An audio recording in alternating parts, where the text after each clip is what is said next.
Welcome to the Barnes Flyover. This is your monthly update on all things 104th Fighter Wing, what's happening at Barnes Air National Guard Base, and how they're making an impact right here in the community of Westfield. Whether you're here to learn something new, check out what's happening, or just to hang out and listen, this podcast has got you covered. Let's take off into today's episode.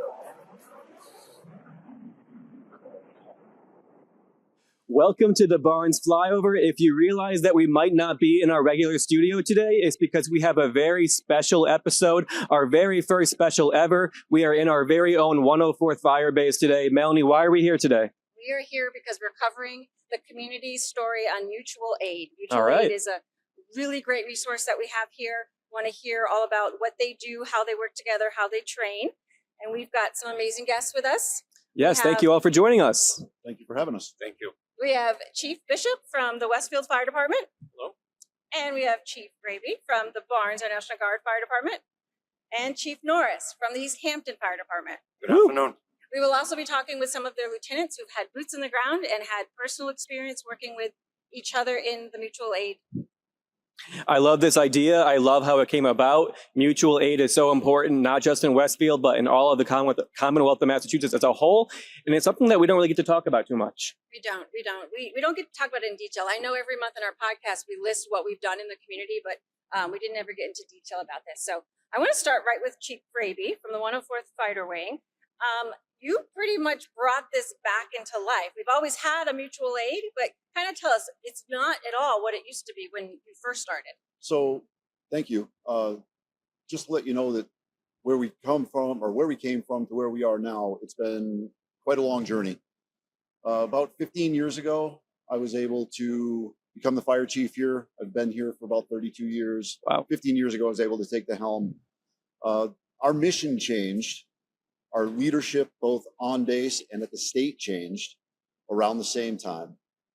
They became much more supportive of a mutual aid agreement and a mutual aid partnership with our neighbors outside of the wire. So they empowered us to start reaching out to our friends and let them know what resources we had available to us. In addition to that, we also got some new equipment, well, new to us. And that new equipment for us was the engine that's actually our backdrop today. Prior to about 10, 15 years ago, we didn't have an engine. We specifically only had a tanker and crash trucks to respond specifically for the aircraft. Well, National Guard Bureau wound up giving us an engine, which put us more in line with our outside the wire partners with what they have for equipment. We were able to then provide a little bit more of a service to them. So I started reaching out to some of the departments when I became the chief. At first, it wasn't a very robust program. However, as leadership outside of the wire also changed, attitudes, some of the old ways of doing things began to change. We began to be viewed more of an asset as we were like just this little cloistered group that was on a military base. That's the mission of the Guard too. Exactly is that right. We support our community and we're always ready and available for when they need us. Absolutely. So it makes so much sense to have this. Absolutely. General Keefe, I have to say, I'm going to throw a shout out to General Keefe. He has been one of the biggest proponents of that ready, reliable, and relevant mantra in getting us where we are in mutual aid. He's been such an avid supporter and advocate for mutual aid agreements. We would not be where we are without the leadership that he's shown and provided to us. Absolutely. So tell me, mutual aid. So how about Chief Bishop? We have a direct line. Am I correct? So what happens when you need mutual aid from Westfield? Sorry. I think I'd like to start by dovetailing on what you said. And as important as history is, it's not about as much as where we were as it is where we are going, right? We identified some critical weakness. We have a community partner ready and waiting to go. We firmed up relationships. Now it's just getting on the same page, Absolutely. Right? Absolutely. So a call comes in and we understand, Chief Norris, myself, and Chief Raby, we're all on the same page that no one organization can go at it alone. No single agency can have the specialized capacity. No single agency can have all the firefighters and manpower necessary to resolve every emergency that comes up. So we all get a piece of it, right? And through these partnerships, through this training, we all are able to respond and enhance our capabilities. That's great. That's true. So by training together, planning together, and responding together, we improve not only the firefighter safety, but the community safety for all of our agencies. And I think that's important to state. So to answer your question, what happens? We get a call, we receive a call at the local level, we assess the situation, it rises to the level of a multiple alarms, and we notify the 104th that we need help. Typically on the 104th side, we have them respond in a rapid intervention capacity. They respond, we're doing fire suppression, they're ready and at the waiting for any emergency that comes up. We have examples of using the 104th as a standby, so if a firefighter goes down, or in a capacity where they're in actual fire suppression. And that doesn't happen by accident. I think all of us at this table would agree, in order for us to all be on the same page requires community planning, community training, so that when they arrive, the expectations are clear and they're capable of doing the job. To your point, this has been years in the making. It didn't just happen. And once we established that relationship, we started training together. We had houses over here on Oil Road where it was part of the airport's noise reduction. And so they were going to knock these homes down. During that time, we used a smoke machine and smoked up the building. We enhanced our relationship so that we would do these search and rescue. So they knew the expectations. If situation X happened, we activated this team. They knew what to do and when to do it. Right. The time to learn that is not when you're actually interacting with another department on the scene. You need to know this long before you get there. So there is that seamless integration. There's not a breaking in period, if you will, while we're in emergency operations. Chief Norris, why is it so vital to have that mutual aid? I think we've kind of covered it, but from your perspective. Yeah, no, thank you. Thank you for having me. And that's a great question.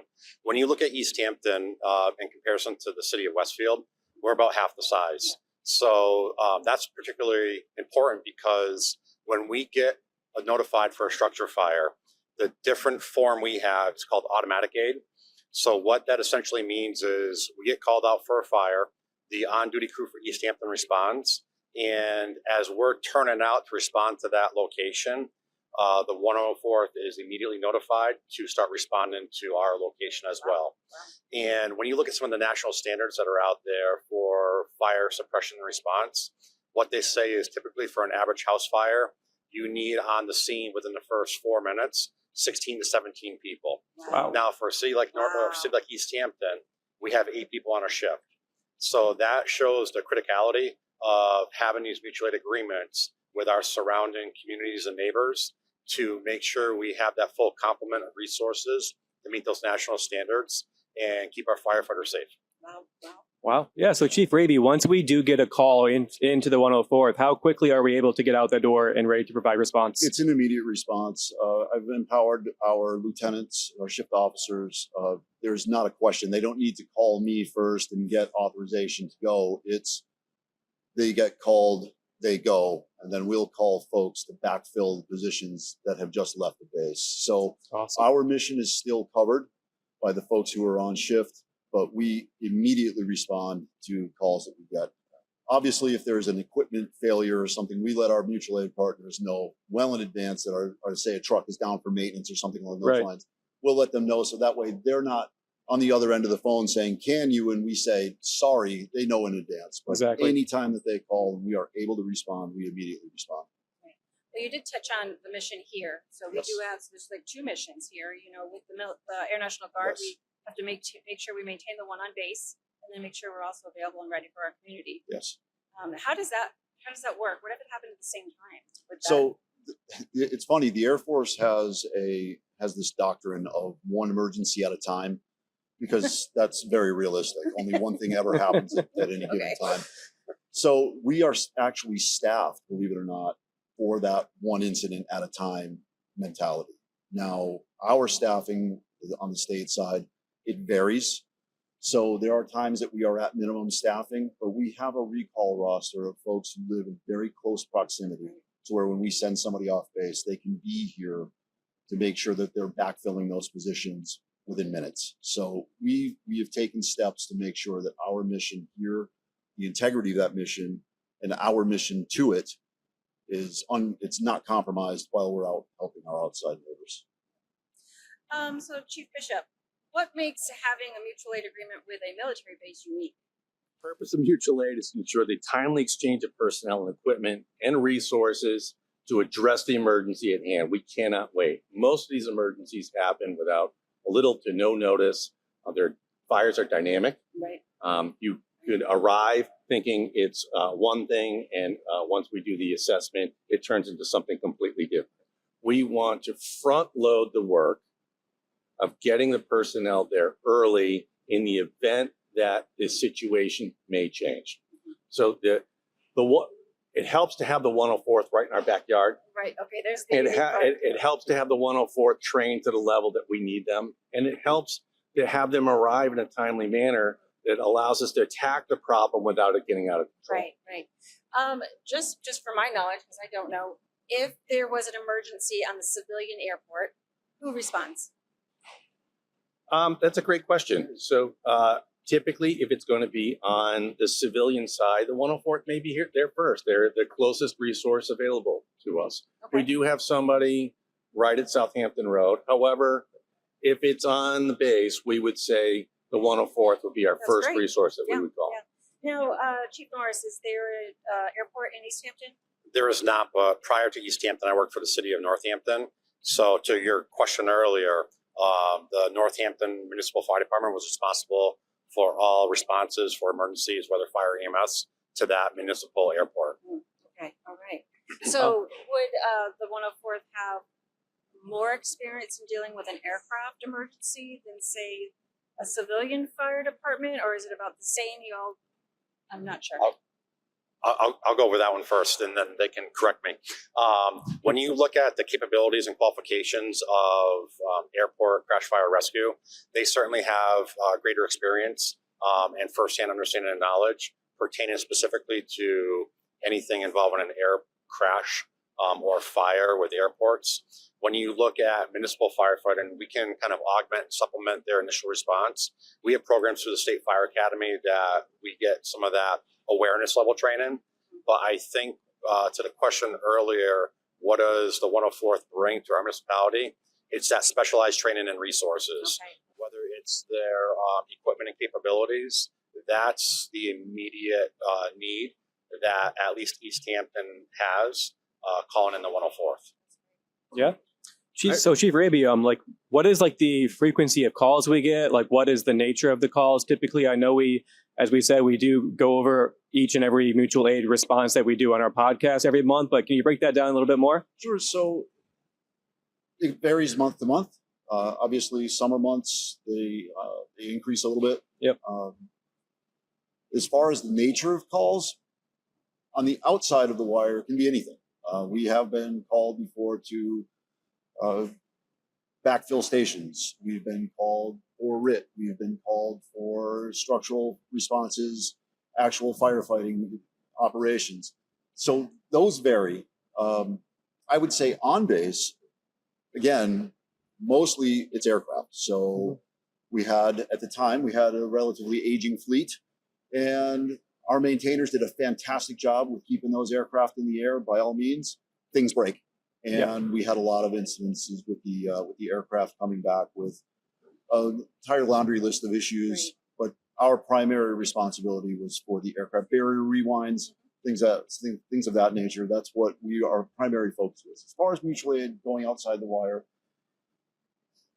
it just runs the gamut. It's hard to nail down what it can be anything, and that's why it's the training with these organizations is so important.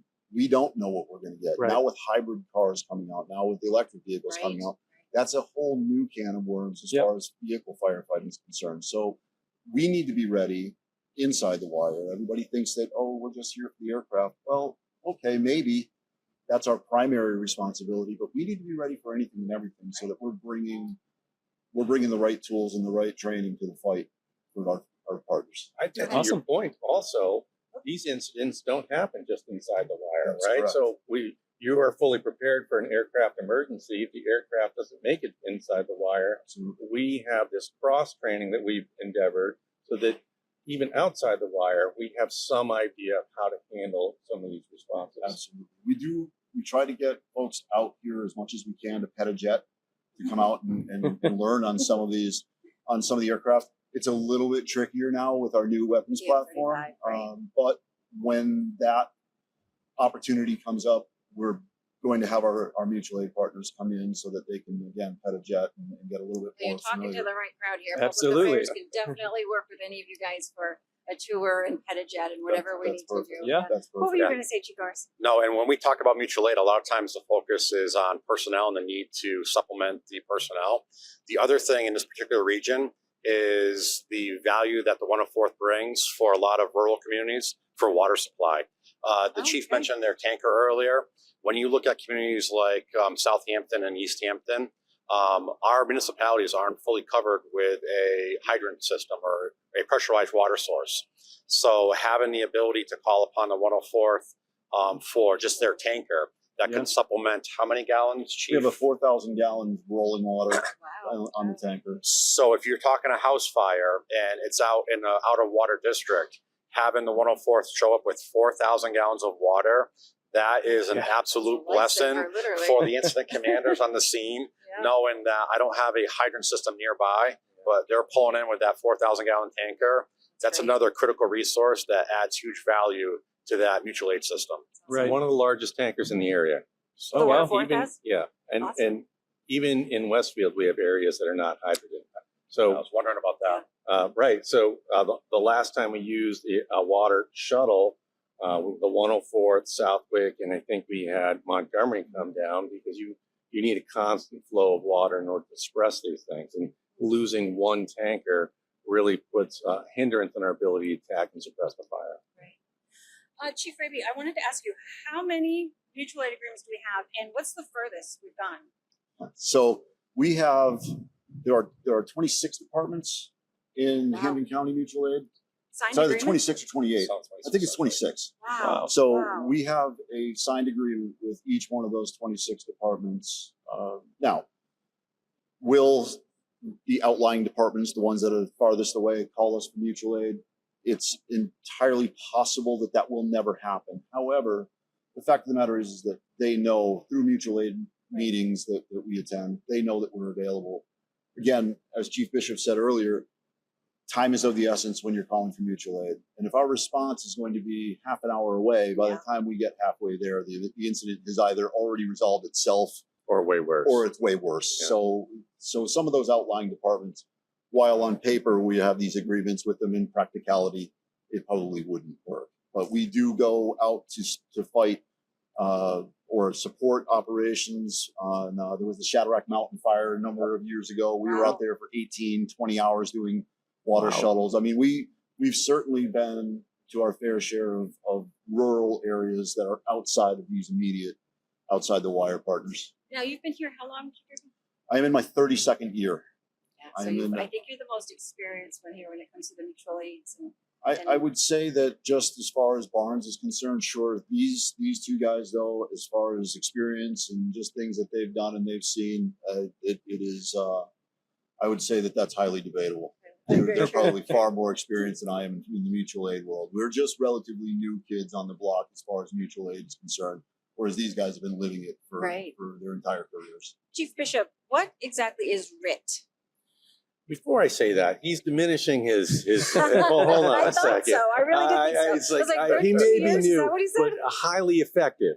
I Okay, appreciate let me that. let Thank me you. give you I that appreciate compliment. that, Chief. Highly effective, Thank right? you. When we call, they show up. They do exactly what we need them to do. I've got numerous examples of that. Appreciate that. And there is as we said earlier, every fire is a little bit different. Where we go in thinking it's one thing and it turns out to be something else. Sometimes the situation changes and you have to pivot. You cannot have your mutual aid partner not ready to pivot. And numerous examples of times when we've called them to do one, such as RIT, we'll talk about momentarily, and have them do something, interior structural attack, or maybe a defensive tack. So RIT is Rapid Intervention Team. They stand by at the ready, rested with equipment and supplies, ready to rescue a firefighter and sometimes a civilian if necessary. It's a very specific role. You have to keep them in reserve. And sometimes and oftentimes, I think the chiefs would say that's the most difficult role for somebody because you want to do something Well, it different. I literally don't could want to make be or held in break a reserve. situation. So I know they're just sitting there watching and they want to help and they Yeah. just Sure. their goal, their purpose is to sit there and make sure they're ready when needed. But imagine tapping someone out who's just exhausted. I mean, Mhm. this is like a make Correct. or break life or death situation. Correct. It's a very important role. It's to be RIT, you have to be trained to a certain level. It requires, again, specialized equipment, stuff that you may bring in yourself, something we may supply. There's bottles and procedures to rescue firefighters, to put them on their own oxygen, to change their harness so that we can get them out. Generally speaking, our firefighters are pretty hardy folks, right? And some would say. Yes, And be able to rescue some of these pretty hardy folks, it takes a tremendous physical effort. Yes, I didn't even think of that part. To I can rescue imagine. another firefighter. Yes. Yeah. So, They're in 70 pounds of gear themselves plus, and the RIT goes in their 70 pounds of gear, and then they have to drag that amazing. person back out. So they need to be a dedicated team that really, at times, they can be tasked, usually after interior operations or drawing down, you can task them to do other things. But in that critical moment, they are a dedicated rescue team for firefighters. They've got to be ready to go with all of the right stuff. And it's a significant role. And if we're doing it right, to do it right means you have to have one of them at every fire. okay. Yeah, that is true. Yeah. Chief Norris, is that the most common one that you guys would call for? Or is there another service that you would be, or do you not know until like it gets going? We just need you there for whatever's needed. So I'll give you the most recent example. Within the last few weeks, we had a significant fire in East Hampton. And again, the 104th was called on automatic aid, so they were immediately notified.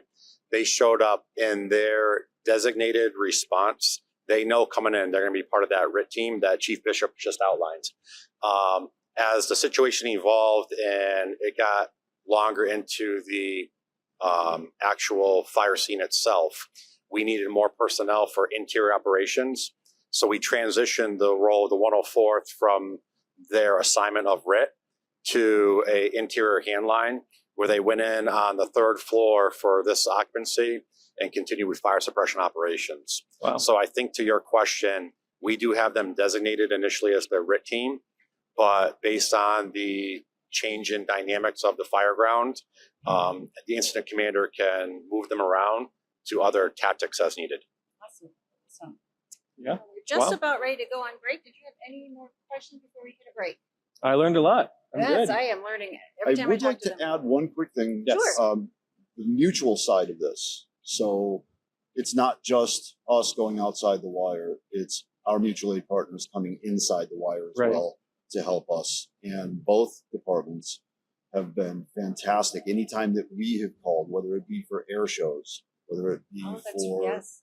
significant events like mass casualty exercises, anytime that we've had medical runs, we are able to call on our partners and again rely on their professionalism, their expertise to come in and augment us. Like East Hampton, we are not a large department that is fully staffed all the time. So we also need that help. And anytime that we've ever called, our mutual aid partners have been right at the ready and there for us as well. So mutual aid goes both ways. It is mutual. It's a It is great absolutely reciprocal mutual. relationship. It is. That's Yep. great. Yeah.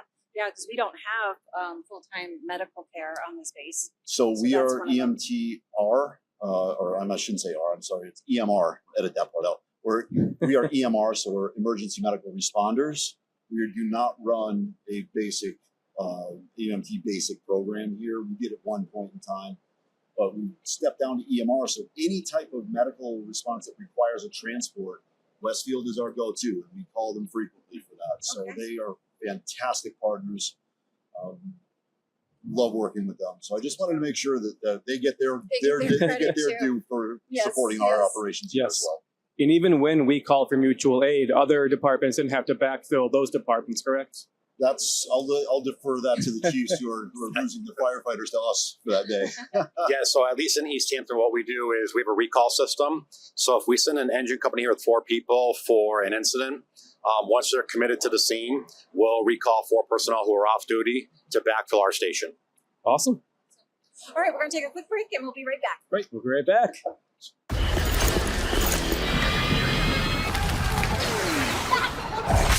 Look, everybody wanna go and talk. At the same time, gotta walk it. Better yet, run, go, hit a lick, hit me up with my homies, and we do it all again. Whenever we get it, there's no hesitation.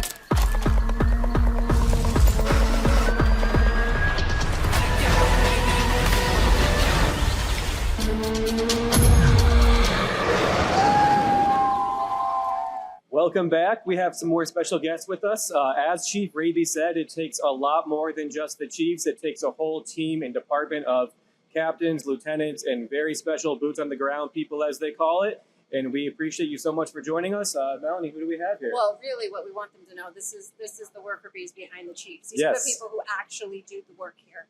The chiefs have been in their shoes before too, but we want to know what it's like to be in your shoes. Tell the community, tell our members on the base. Why don't we start with introducing who you are, and we'll start at the end with the captain. My name's Clark Robinson. I'm a captain at Westfield Fire Department. I'm Acting Lieutenant Daniel Berg. Firefighter Jocelyn Dennett. Lieutenant Berg, we'll start with you. How important is it when you're on the scene and we have mutual aid? So let's talk about them coming onto our base. It's very important for us. So, for example, we respond to a number of medical emergencies every year on base. We only perform at the EMR or EMT level. A lot of emergencies require a paramedic level of care. So we call in Westfield to provide that level of care for us and transport our patients to the nearest facility. So how does that make you feel when they show up? It's relief for us. We're confident in what we do too, but there's stuff that's outside of our scope of practice, Yeah. and they are trained at that level to take care of those emergencies. Captain, how about you? When you're on a scene and the 104 shows up, what are you thinking? Are you thinking, oh God, they don't know what they're doing, or I've done this before, they know what they're doing, we train together type thing? What are you thinking? So I've been on a number of scenes that they've responded to. Usually at our level, we're kind of working, and it's not something where I have to interface with them, but it's nice knowing that you have another engine crew and more resources coming to help you out. Firefighting is a really resource heavy, intensive job. So having extra hands, especially on those multiple alarm fires where they're coming and providing that support is really super helpful. And what about you, firefighter? An example of, or maybe like sometime when you did a mutual aid, have you ever gone off base to do a mutual aid? I have, yes. Okay, so what's that like? You're going into a territory that's not your own. You're going somewhere maybe for the first time in someone else's, spot. Yeah, so we get the call. Just kind of walk us through from the second we get the call to when you guys show up at the scene. So we get the call we have a mutual aid contact line. They call us, ask us. We'll dispatch it out to our station. Depending on what they ask for is what we bring. So we've done tanker ops, we've brought engines, we've brought mobile air supply. So whatever they brought, that's what we're sending. We make sure we verify the address because, again, we are going into an unknown territory. Good point. And we head off base. And then when we show up there, it's just reporting to whoever's in charge of the scene and asking what they want us to do and being prepared for whatever they need from us. Do you feel like you get nervous at all, or like does the training just kind of like mitigate the nerves? No, not nerves. We all train on a wide variety of things. So everything that we've ever been asked to do, it's stuff that we've seen or trained on. Right. And so we're ready to go for whatever they ask for. There's got to be a little bit of nerves, like I said, stepping on someone else's territory. Or no, it's still one team, one fight type I thing? meant seeing a giant fire in front of you, not so much just stepping on someone else's territory. I'd be scared. No, we're not scared of either thing. It really is one team, one fight. Never been nervous to show up on a scene. That's awesome. Because they know that they asked for us. It's not like we're showing up unannounced, uninvited. True. They want us there, and they're always grateful, and it's the same when they show up here. That's awesome. That's awesome. So, Captain, Do you feel like we're on the same mission here when we're out there? Do you feel like the 104th and the community mutual aid groups same mission, or? Yeah, absolutely. I mean, the job of any fire department is protection of life and property. I mean, that's what we do. That's what we do best. That's what they're there for. That's what we're here for. When they come into town, I know that mostly for Westfield at least, they're coming in to protect us because they're coming in as our rapid intervention team, which is a team specifically designed to rescue firefighters that are trapped or having an emergency of some type. So they're coming in specifically to rescue potentially me, which is nice to know that they are there and we have that resource available because all of our resources are tied up. So we don't, that's not something that is automatically provided for us. Lieutenant Berg, what is the most common call you guys get? On base or For mutual aid? Most common for mutual aid are house fires. And again, most of the time we are called in initially as a rapid intervention team. But other times we're assigned other roles like water supply. Yeah, I hear our truck holds, it's one of the biggest trucks that holds water. 4,000 gallons? Yeah, our tanker holds 4,000 gallons. Yeah, that's great. I imagine when that pulls up, people are like, okay, we got this. Yeah, cool. All right, I want to know a little bit about some of the training that you guys have done together. Captain, what was the one you were mentioning earlier about the, you did aircraft training? Yeah, so we, members of our department and members of the 104th all kind of got together and we did a training over on the municipal side of the airport with small aircraft hazards and rescue. And basically just discussed the hazards associated with smaller aircraft, and it covered how to get people, potential entrapped victims out of those aircraft. All right. And what's another example of a training you guys have done together? We participated in an open house that they had where we went and we showed our truck at their event so that members of the public in Westfield could see the resources that we have and what we're bringing when we show up on scene. As we get new equipment, does it take like a while to like get used to it and accustomed to it? We were doing a tour a little while ago and I think we had like a brand new Jaws of Life machine. New-ish. Yeah, so we're fortunate enough here where we have the funding and the resources where we get a lot of new equipment, and then we'll spend quite a lot of time being able to train on those so we can use them properly out for emergencies. Does that like help us like provide faster response or more capabilities as we absolutely. So like you said, the Jaws of Life, that it's another whole. It's quite the tool. I mean, if you want to open up a door, you can open up a door in just seconds compared to using your hand tools. Right. That's awesome. Are is the equipment that Westfield uses the same as the equipment that the 104th uses? Or is there anything that one organization has that's better than the other? It's definitely not the same. Their air packs are made by MSA. Ours are made by Scott. Their trucks are E1, and some of their other trucks are ones that I'm not even familiar with. Ours are all made by Pierce. So it's definitely some familiarization stuff.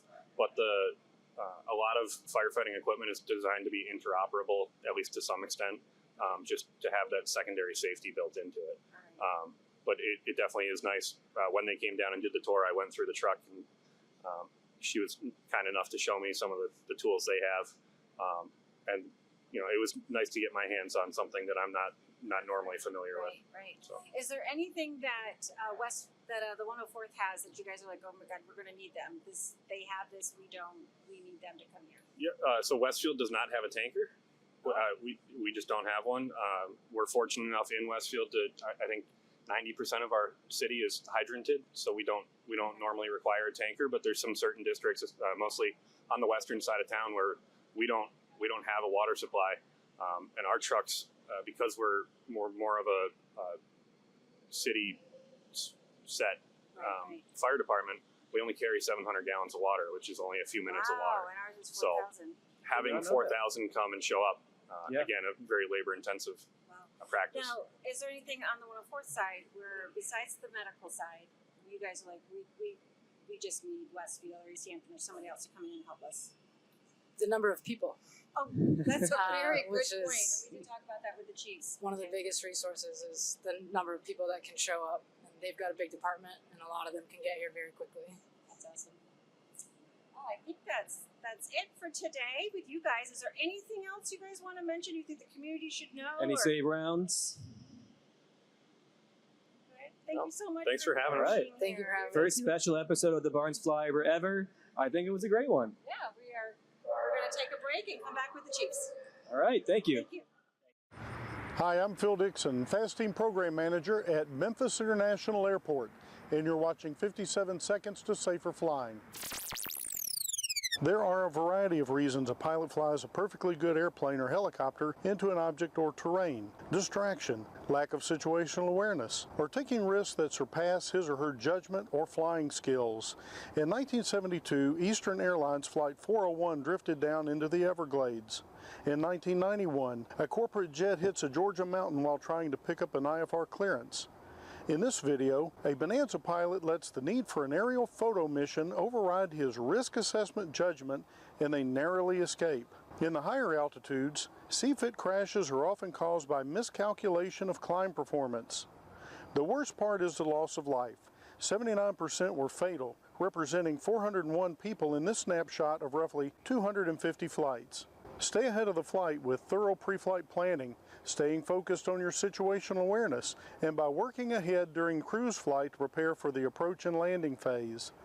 Work to minimize the possibility of your being involved in a CFIT accident by managing risks, staying attentive, avoiding distractions, and proper pre-flight planning. For the FAA Safety Team, I'm Phil Dixon.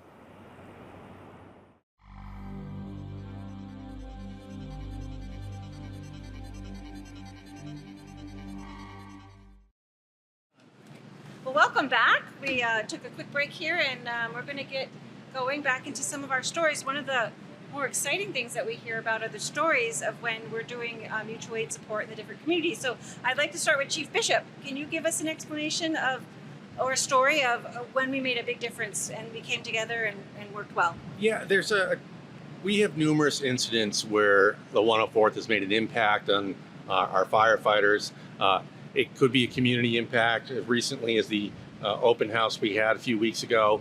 But more memorable was the Phelps Ave fire, where it started in a porch and it got into the walls, and it was a second floor, and then became a third floor fire. And the construction features of this particular home had multiple walls. So as the fire started burning, we couldn't get a real handle on it. We had water supply issues. The hydrants in that particular area were not as robust as we would like them to be. And as we're trying to fight this fire, the fire broke out through the roof. People could see the black smoke for miles. Extremely hot conditions. The roof started to collapse. Wow. I had RIT standing right next to me, which is where they're supposed to be, right? They're supposed to be right next to the incident commander when we're trying to manage this fire. At one point, we decided this isn't working. We need to pivot. It's a third floor. We don't want to endanger our firefighters. We don't have a handle on this fire. I turned around, sounded the evacuation alarm, and I looked over at the 104th and I said, turn the deck gun on. You see where the fire is. Establish your water supply. Hit that fire until it's out. It wasn't even a question. Wow. He turned on his heels. He ordered up his crew. The water supply was almost instantaneous. The deck gun went off, and then we were able to suppress that fire. It was very quick. Wow. It was seamless, and these things don't happen by accident. Yeah. Okay. I say that again and again to your point. If you want to have a level of interoperability, it starts with training, and it didn't happen that day. It happened years before. Right. The expectations were clear. And in this particular incident, they were able to pivot, change from a RIT to actual fire suppression in a defensive manner. We were able to get a handle on that fire. Sounds like there's a lot of trust, too, between the two organizations. Sure. Westfield and 104th. I mean, I imagine you have to have that, but there could be some hesitation if someone doesn't train with you guys or understand that you know the same stuff. So Chief Raby, if you have a story. There's numerous examples. But I think the largest one that our community can relate to is probably the support that we get from our partners during things like the air show. Yep. That's been probably the largest incident, because it is an incident Right. as far as the fire service is concerned. Being the incident commander of an air show is a amazing. completely Stressful. different animal than anything that most folks experience, right? So I know that Westfield, I know that East Hampton, they all have their, you know, their taste of Westfield. So they know what I'm talking about. Yeah, Having yeah. that large of a crowd is its own incident, and the support that we receive from our mutual aid partners coming here to augment our force for 50,000 people to come here, it's immeasurable. I can't even adequately put it into words what an integral part of that response That's and what that Great example, because you know Westfield, East Hampton are dealing with house fires or individual people, whereas here we obviously don't have houses. Might have Right. a building fire, but we don't Right. regularly have building fires. So Right. that's a good example of the differences where the agencies can support each other and be that different. Absolutely. I can have these departments come here.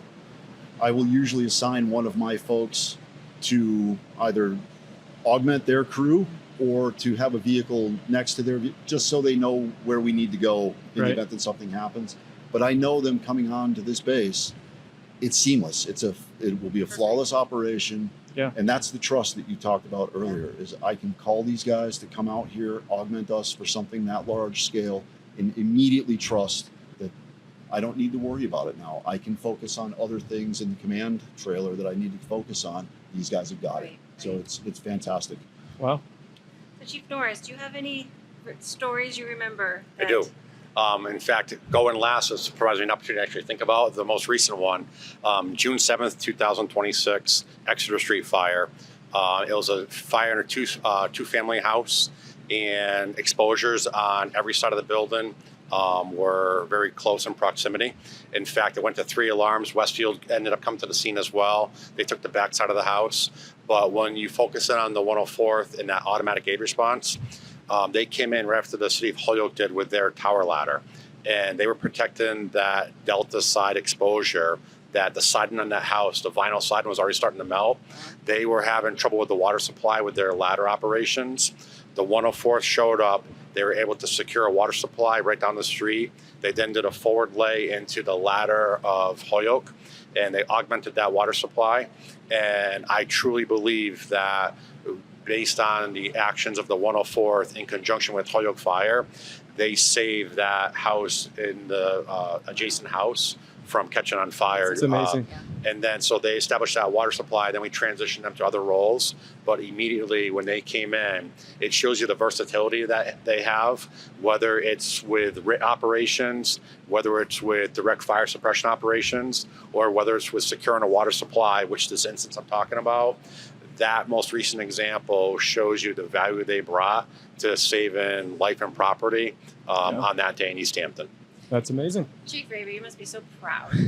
I Because I know you've been here for how long, you know, 30-something years, and you just must be so proud to hear people talk about that way about it. it's humbling, you know, Yeah. to hear my counterparts outside the wire speak as highly as they do about, you know, our department. And it's not my department, it is our department. My firefighters, my lieutenants, my chiefs, all the way up to my deputy, who within probably 6 months will probably be my replacement. Fingers crossed. They're the ones who are doing. I'm the face. I'm the guy that goes out and talks with these guys, and you know, we have our coffee and so on and so forth. But these are the guys that are actually out proving that our training works. They're proving daily that we are the ones, you know, we can be relied on. Yeah. It's not me, it's them. So these are the guys that really deserve the accolades and the pats on the back for their efforts. If we sent out a crew that did not have a clue what they were doing, I guarantee you we would never get called again. Yeah. So it's important that these guys get the credit that's due to them, that they're really putting the work in to train and be valuable to our outside communities. Yeah.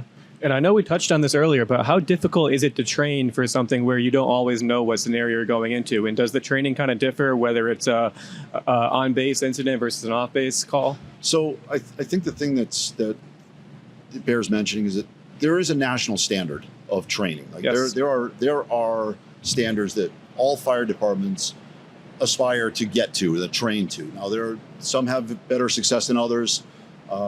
Obviously, there are staffing issues with some departments, and there's a whole laundry list of things that go into why a department may not be as well trained as it could be or should be, right? So, but there is a standard that we all train to. So that standard is what we try to achieve every time we go outside the wire.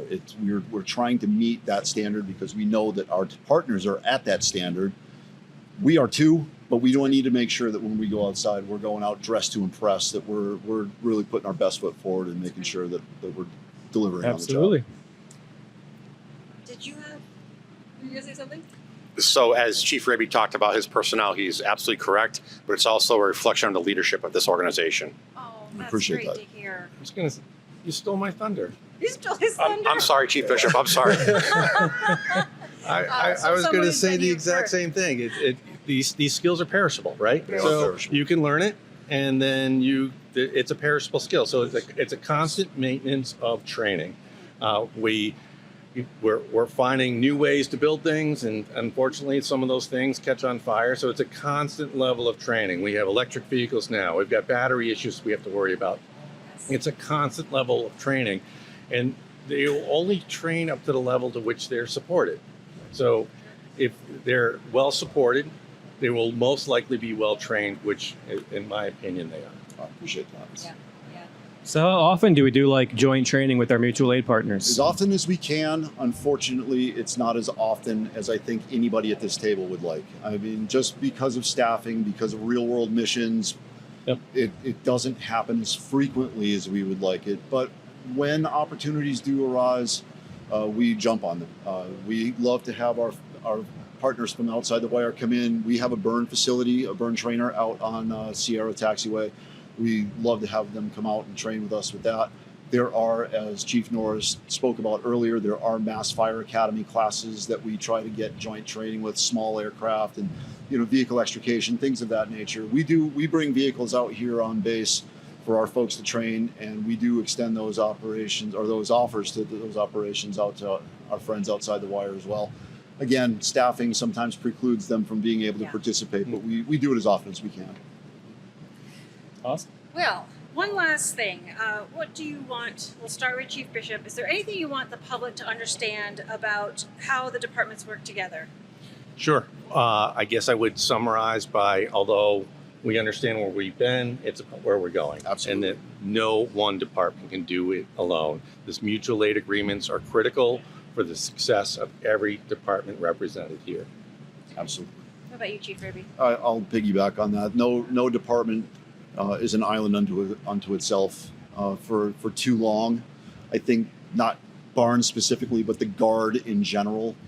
I think that we got trapped in that mentality that we are our own little unit and we are our own little cloistered society, and we don't work and play well with others outside of the wire. And that's, we've come so far now, just as a unit, but also as the Guard, that we want to be those partners. And we've come a long way, and I look forward to seeing where we go in the future. Okay. What about you, Well Chief? said, Chief. Yeah, no, I think closing out today, one of the themes that you've heard today is relationships. Yes. And mutual aid, one of the key components of that is the relationships here at this table today and across the region throughout the fire chiefs. And, under the leadership of Chief Bishop and his predecessors, and certainly Chief Raby, we wouldn't be here talking about this mutual aid and the success stories without the relationships putting all those agreements in place. Absolutely. So I think that's the key component to this long-standing mutual aid agreements. That's great. Well, I know I've been on this base almost 30 years, and I am so proud of our base and our fire department, but I'm also, I feel very safe with the surrounding communities as well. So, if there's something coming on, I know that you guys are going to be here to support us. Absolutely. That's it for today. What about you, Jay? Anything last that you want to add to it? What have you learned? I learned a lot, Melanie. I learned that we are supported, we are protected, and that we do an amazing job. I love that we are continuing to show our capabilities and grow our capabilities as we get new mission sets, and we are continuing to be able to provide better response based on everything that you guys do and provide for not just the 104th, but for the entire community and for those mutual partners. So I learned a lot, and it was a great pleasure having you all here, and thank you so much. Well, thank you I for really having us. hope we've, Thank you for having us. showed the community what you guys are capable of, what you are doing, and that no matter what community you're in, if you're in this area, you guys have got support and you're safe. So Thanks for having Thank us. you so much for coming. Thank you so much. Everyone be Thank you. safe.